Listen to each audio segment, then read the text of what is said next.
Indonesia hantam St. Kitts and Nevis 4-0.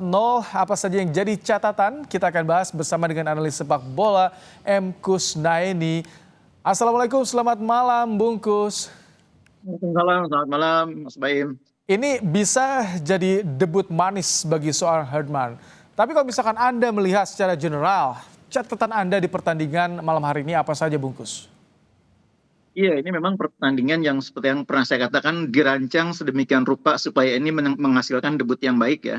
Karena kita tahu bahwa Indonesia agak sedikit menurun belakangan ini performanya sebelum akhirnya mengganti pelatih, dan pertandingan melawan St. Kitts Nevis ini sangat ideal. Karena secara peringkat mereka kan sekitar 30-an peringkat di bawah kita.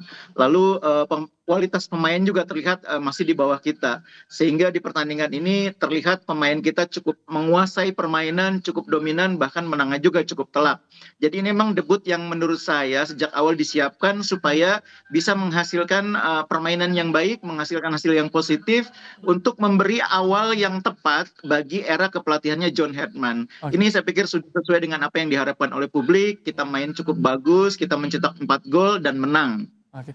Tapi sebetulnya ada yang tadi agak deg-degan ketika lihat bagaimana lini belakang. Martin Paes satu save dan tadi ada on target yang hampir saja, nyaris saja kena tiang tuh Bungkus. Iya, karena memang di belakang kan juga John Herdman sedikit melakukan perubahan ya dengan memainkan kembali pemain yang sudah lama tidak bermain di timnas, ada Elkan Bagot, dan hari ini juga cukup mengejutkan Calvin Verdong dimainkan di tengah. Memang bukan hal yang baru karena di era sebelumnya Verdong juga sempat main sebagai gelandang tengah ya. Tapi hari ini memang salah satu yang menjadi catatan saya, lini tengah yang menurut saya masih perlu banyak pembenahan untuk laga melawan Bulgaria. Jadi belakang hari ini sebetulnya secara umum cukup baik, depan juga secara umum cukup baik, tapi tengah menurut saya hari ini agak kurang kokoh ya. Di samping kurang kokoh juga kurang mampu menciptakan kreativitas yang kita butuhkan, karena peluang yang didapatkan oleh Beckham itu sebagian besar didapat justru melalui pergerakan oleh Romani yang sengaja turun lebih ke bawah untuk memberikan Ini kreativitas. ini Jadi hari pengaruh ini Bungkus, pengaruh absennya Tom Haye karena kalau ketika lihat Pelu Persi main sudah ada perbedaan ya tampaknya. iya betul. Jadi karakter mainnya duet yang diturunkan di awal Jordi Amat dengan Verdong ini dua-duanya pemain yang tidak punya kemampuan membagi bola dengan baik ya. Artinya mereka pemain-pemain bagus tapi untuk posisi yang berbeda. Yang satu back kiri, yang satu back tengah. Dua-duanya dimainkan sebagai gelandang tengah. Terlihat menurut saya tidak cukup menciptakan kreativitas. Sesudah Joy Pelupesi yang memang main di situ seperti biasa, ritme permainan lebih hidup ya, aliran bola lebih lancar, lebih kencang. Jadi memang menurut saya PR yang harus dibenahi di laga kedua nanti lawan Bulgaria, memperkuat lapangan tengah.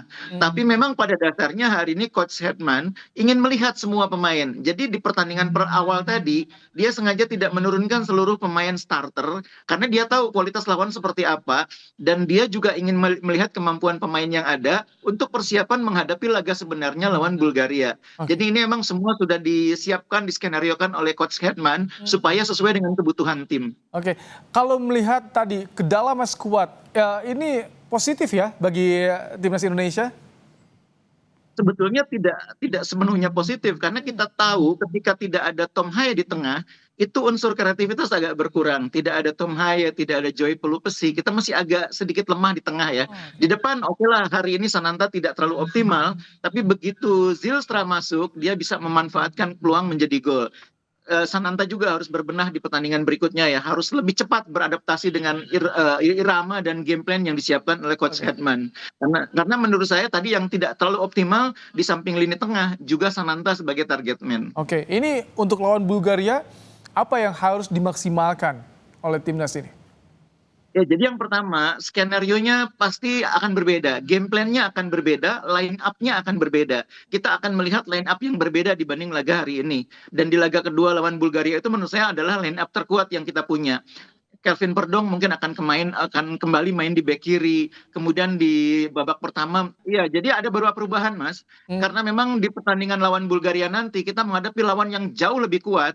Jadi tim yang sebenarnya yang dalam skenario adalah tim awal, tim andalannya Hetman, itu yang akan diturunkan di pertandingan kedua.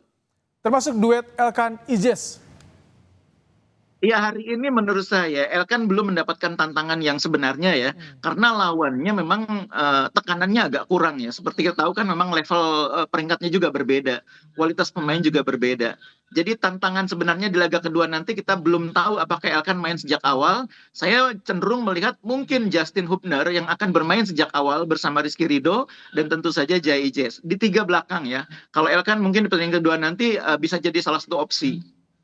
Oke, ini menarik ya, karena nanti bisa jadi ujian sebenarnya ketika melawan Bulgaria. Tidak ada waktu yang lama, Senin sudah bertanding lagi.